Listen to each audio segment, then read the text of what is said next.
Hi friends, welcome to my channel. ఈరోజు ఇడ్లీలు స్పాంజీగా మంచి కలర్లోకి రావడానికి మరొక పద్ధతిలో చేశాను అన్నమాట. మీరు కూడా తప్పకుండా ట్రై చేస్తారని నేను ఈ వీడియో తీశాను. ముందుగా మినప్పప్పు, కొన్ని సగ్గుబియ్యం, అలాగే కొంచెం మెంతులు వేసుకొని 5 to 6 అవర్స్ నానబెట్టుకోవాలి. తర్వాత మెత్తగా గ్రైండ్ చేసుకోవాలన్నమాట.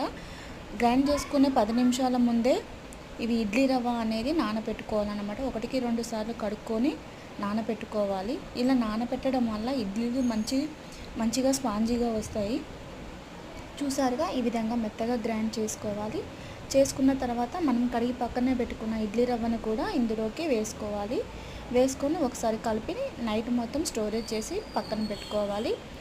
చూసారుగా, మార్నింగ్ వరకు మంచిగా పులుస్తుందన్నమాట. ఇందులోకి కొంచెం ఉప్పు, అలాగే కొంచెం కూడా వాటర్ కూడా వేసుకొని మంచి కన్సిస్టెంట్లో వచ్చే విధంగా ఇలా కలుపుకోవాలన్నమాట. కలుపుకున్న తర్వాత మనం ఇడ్లీలు పెట్టుకున్నట్లయితే మంచిగా స్పాంజీగా మంచి కలర్లో వస్తాయి. మీరు కూడా తప్పకుండా ట్రై చేయండి ఫ్రెండ్స్. అలాగే మన ఛానల్ని